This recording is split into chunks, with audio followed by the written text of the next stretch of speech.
Right, we are recording. Excuse me if I sound a bit congested. Like I said, I'm still getting over COVID. I had COVID. I might re-record the video I did on outside because it sounded a bit, I don't know, I didn't sound my usual self. Obviously watching it back.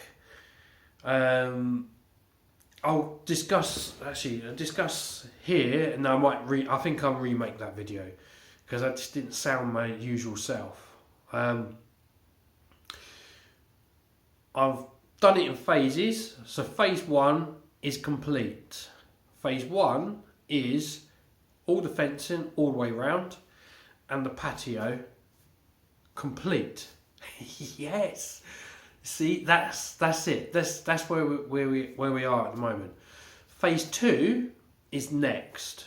So I'll be doing phase 2 next.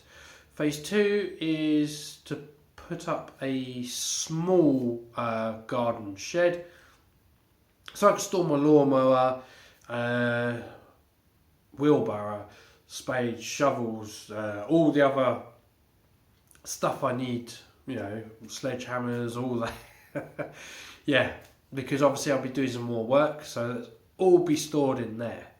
So that's phase 2. Yeah, so I'll be putting a base down, putting some aggregate type 1 MOT,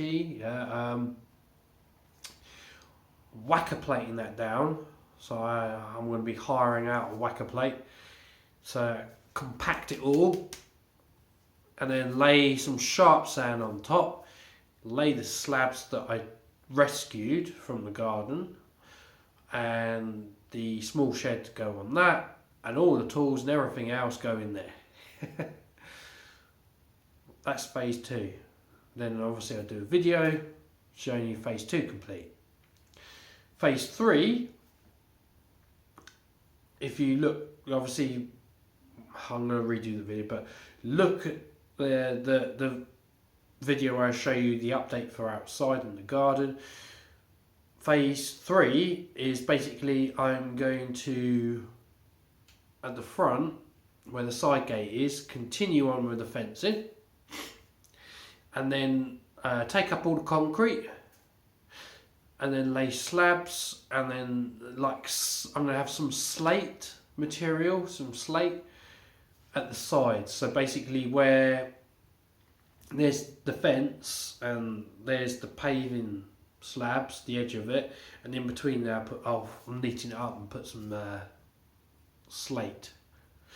And then I've got to go around, obviously the fence will go all the way down to the front main gate, and obviously to the rear side gate to access the garden. All that concrete's got to be taken up, and then basically I'm going to lay slabs there, but I need to raise the ground level each side. So the front garden ground level needs to be raised, and at the side where the fence is going to be to the paving slab, that ground level needs to be raised as well because it's quite low. That's what I'll be doing. So yeah, I look forward to doing that. I'm trying to work out, my uncle, I might be able to get some soil, because that's what he drives a big grabber lorry, so I might ask him if he can help me out with some soil. Yes, that might be an idea. Look into that. Obviously funds are tight. I've obviously done all the fencing outside and the side gate and the patio. It's nice. I'm looking forward to it. Getting ready for the summer. So basically, when the summer comes, I'm having a barbecue, and then eventually, once obviously I complete phase 2, hopefully complete phase 3. Phase 4 is the base for the outhouse. Yes, phase 4 is the base for the outhouse, and laying down an armoured cable to bring power from the house down to the outhouse. Once phase 4 is in situ, that's where it's starting to happen. The concrete base is going to be a raised base because of my neighbour telling me he's lived here for many years. It has a habit of flooding down the bottom. I have sort of levelled as much as I can the ground because it used to dip and it used to slope. What I did is I got it sloping off from the garden and then coming out flat. That's what I've done. Where I've sorted out the front patio, obviously that's all level, but it slightly slopes for rain to basically drain away.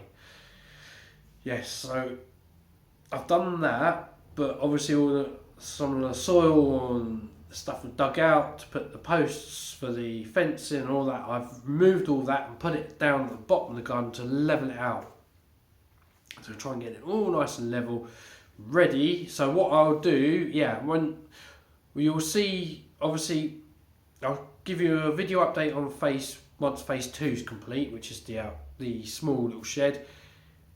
Then I'll do another video for phase 3, which is the side fence and the paving slabs to go down, because I've got to hire out a Kango drill and obviously dig up all that concrete that's up at the front. I'm hoping not to get disturbed and might get a delivery. So I'll do that, and then obviously when beginning of phase 4 is I'll get some pegs and some shutter board, mark out all the boundaries, put a load of hardcore down, a load of type 1 aggregate, compact it with a whacker plate, and then obviously cement base. That's the way I'm looking at it. There is other ways, as I know some of you guys did. I was toying with the idea of doing a floating base.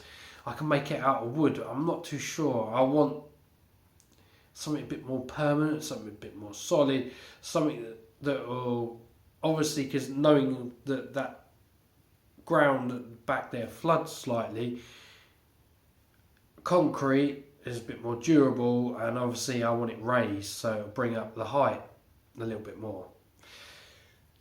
I could do a floating base, which is basically a wooden floating base, so basically it'll be on posts. I could do that. I'm toying with the idea. A guy obviously that did some of the work with the fencing and patio, they're giving me some quotes on how laying out the concrete base. So I need to work out what I'm going to do. So I'm still thinking of the concrete base, and then basically building the outhouse on top of that. Again, with the outhouse, I'm still in two minds whether to buy it in a flat pack condition. I was looking at log cabins, and people use them for work offices and things like that. Or I basically get the materials, get my dad to do the drawings, draw it up. I'll get all the materials and then basically build it myself. Still don't know what I'm going to do. But once the concrete base is down, the foundations are down, that's where I need to... I'll let you guys know what I've decided to do. All depends on how much money and everything else as well, because they are quite expensive buying them in. They are quite pricey. If it saves me money on building it myself, then I might go down that route. So it'll be interesting. I thought I could do a build video. Not necessarily a how-to, it's just basically a build of a outhouse building to house my model railway in. Another thing is, where I want to bring it out in the garden, this is what I'm looking forward to, because I can't wait in the summer when we're doing a barbecue, trains running round, me eating my burger and having a pint of beer whilst the train's running. That'd be amazing. To get to that stage is going to be the best bit. I can't wait. Right, so that's an update on that, but the main excuse why I wanted to do this video is I did say I was waiting for a Loco to arrive, and yes, it has arrived, and it's right next to me, it's right here. It's rather special Loco. I did state out there's another special. Obviously I got the 7F, I've shown you guys that, but this one is another rather special Loco.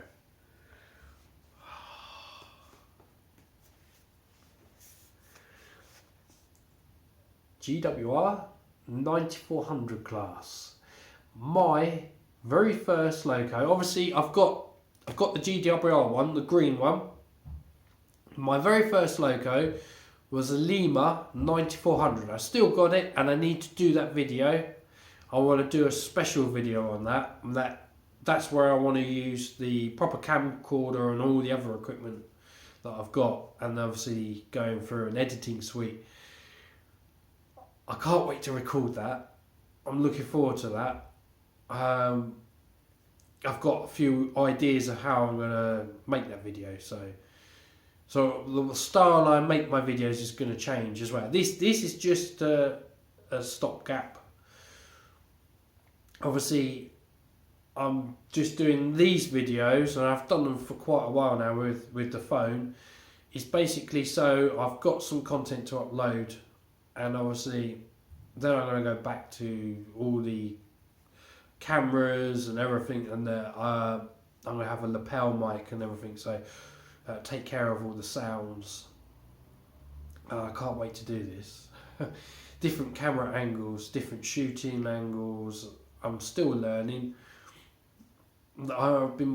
This is what I'm trying to work on. Obviously, like I said, I'm going to be going quiet for some time, because I've got to work on doing all the stuff out there, and obviously work on bringing my videos back to a proper standard. Obviously I've got to pay for that editing suite and everything else. So I can't wait. I can't wait to get the intro done, and then basically just go through my videos like I used to. Record them, put them in the edit suite, go through it, because sometimes I have funny moments. It's difficult. Like I said, I was like making some of these videos raw like I am at the moment.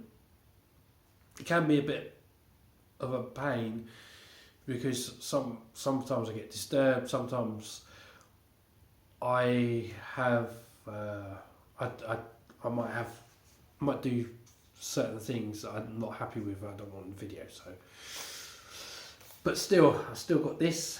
This one's rather special because if I turn it to the side, can you see? I don't know if that's going to make it out. DCC sound fitted. And she works. Oh yes, she works. I've already tested her out. So I have the GWR one, I have this one, and hopefully, it's another little secret. Another BR one. This is the BR Late Crest, and Bachmann produced a BR Early Crest. I have that one on the way. So I have all three. And I did say that when Bachmann announced them and we were going through the Bachmann catalogue, I said I wanted all three variants. That's exactly what I'm doing, because this Loco, he means a lot to me. In my very first Loco. And I do have there's another BR Black Early Crest Lima version, which I have as well in my possession. I got that where was it? 2010, 2011, that period of time. Obviously I purchased it, it was broken, it didn't work. So I got her and I took her apart and I repaired her and I cleaned her all up, stripped it completely stripped her. And then I literally went through each cog, took all the deburring off, because sometimes with Lima models you do get that. And I lubricated her, cleaned up the armature, everything. Put it all back, new brushes, new springs. She runs perfectly. Yeah, still got her. But yeah, we're going to have the Bachmann variant. BR Early Crest. And they all got flickering fireboxes as another nice feature of these. Nice product from Bachmann. I'm glad.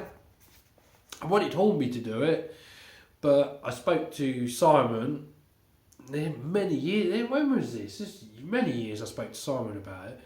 And he basically said because of, I think he got wind of Bachmann announced that they were doing it, so they were in the early stages of development. Hornby were, and I think they dropped it.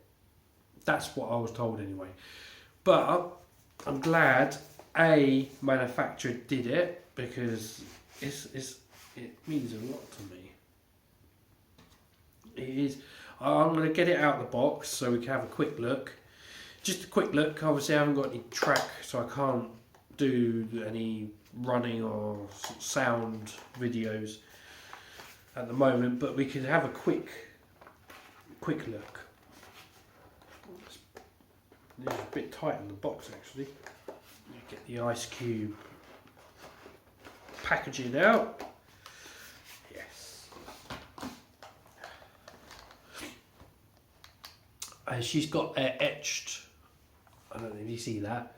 The couplings are in there, etched number plates, and I think there's a builder's plate. I'm going to fit that. That will give perfect relief on the number. I can't wait to do that. Yes. This is a rather important loco because obviously it's how I started. If I just move my hands over because they have a tendency to flick. Right, let's move clamp packaging, and there she is. Look at that. Absolutely beautiful. Now I don't know if I got the GWR one out of the packaging, but I've had her for a while, the GWR one. Yeah, I don't know if the camera's picking it up all right, but she is one marvellous model. I really do like her. Just careful where I put my fingers.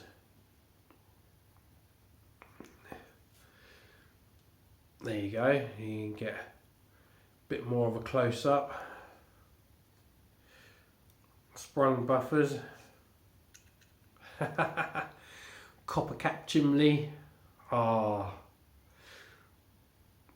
there's a bit more detail on the GWR one because it was in the obviously GWR colours with GWR on it, and I think the safety valve bonnet was brass on the GWR one, but this one's black. Yeah, it changed when it went to BR ownership because these I do believe were one of the last GWR locos, and I think BR days, from what I read, some of them were built in Swindon and the rest were subcontracted out to other manufacturers, other loco builders. And they've got the lamp brackets at the front. Now I'm tempted to put oil lamps on them. Obviously, when you do that, you're depicting what type of loco it is, and obviously, depending on what duties you want them to perform, it makes up where the oil lamps are placed. So it's a bit more of a permanent thing when you put oil lamps on them, but I do like that. I don't know, whether as a banker. They were used on the Licky incline a lot. The GWR pannier tanks, 9400 class. I haven't decided yet anyway. But there she is. Absolutely beautiful. I really do like all the detail in there. It's amazing. And with the sound as well. Absolutely amazing. I better put her away. She can rest in her tray. And obviously I can't wait to see her when I build the layout, her running. That'll be amazing. It's like with all the rest of my locos, you know.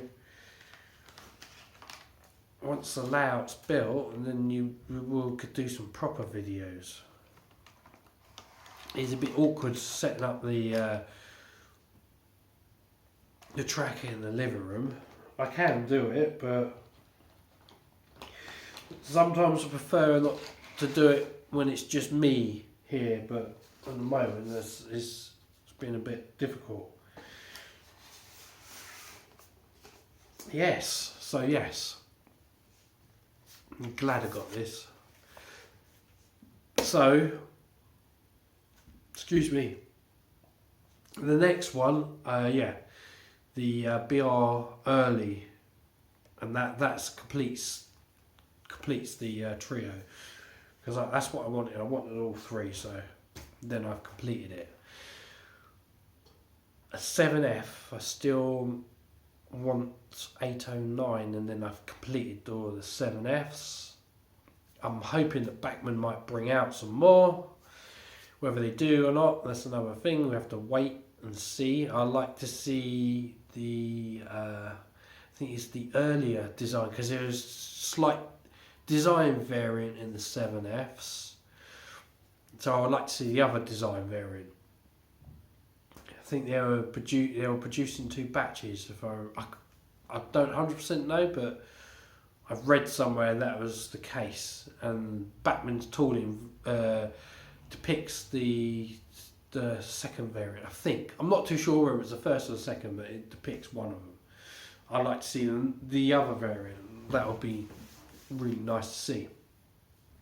Yeah, so a few locos on the way. I've got to pick up one, which hopefully I'll be doing when I'm better, obviously.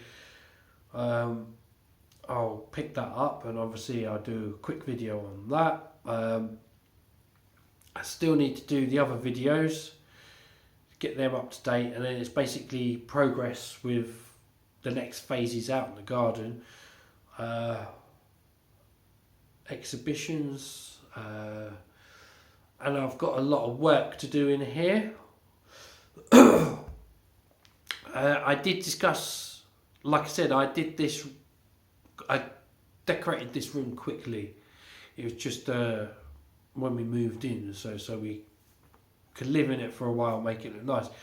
But soon this room's going to be an absolute mess.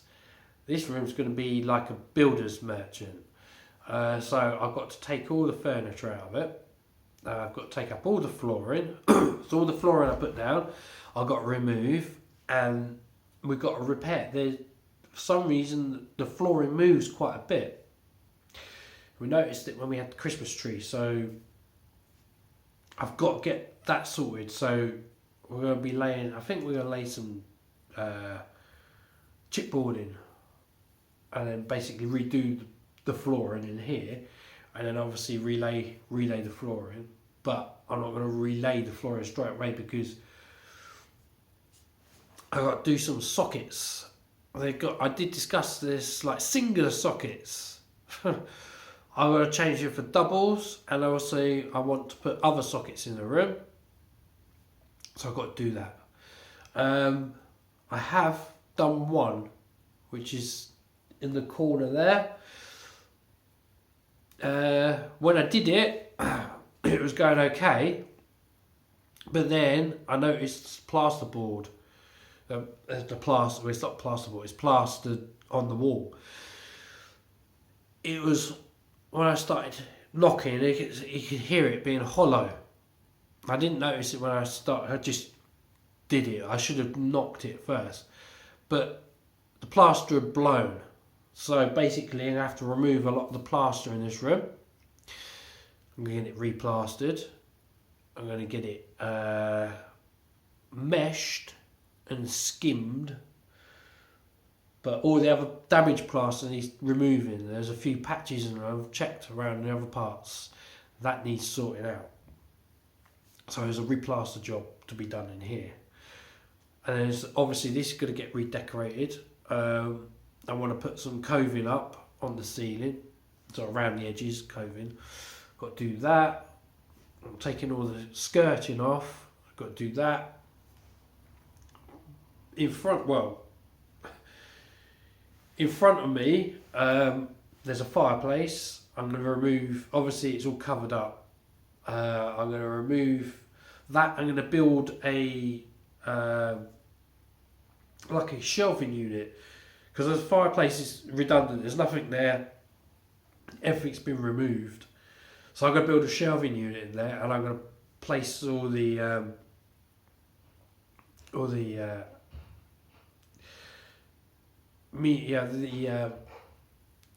DVD player and all that. There at the Sky or Virgin box, whatever, the internet, the phone, everything will be placed on the shelf in there, so it's nice and neat. So it gives me a bit more room in this living room. That's the plan. So I can get rid of the unit and I'm going to have a bigger dining room table. I've got rid of my old table I had in the living room. I've got rid of that and I'm going to be getting a bigger one. So basically I want to save space. A lot of my tools are under the stairs. You've probably seen that cupboard before. That's all going to get removed and they'll be going down into the shed, so it'll be all nice and secure. That'll be for coats and ironing board and all the other stuff, and make it nice and neat. I'm going to put I'm going to put a cabinet around where the gas meter and the electric meter is, so it's covered up. That's my plan.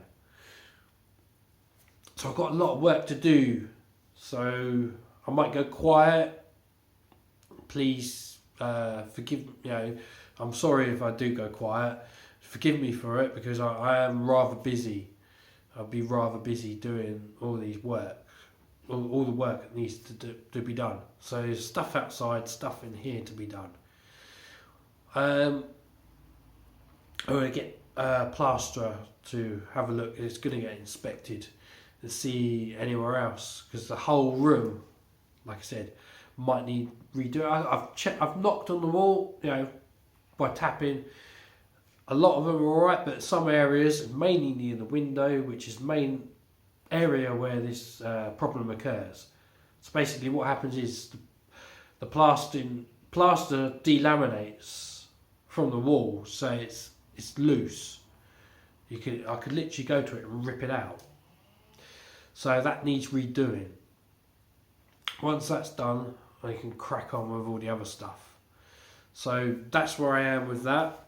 I have to make some more videos. And then obviously progress updates on what I do outside I'll bring to you.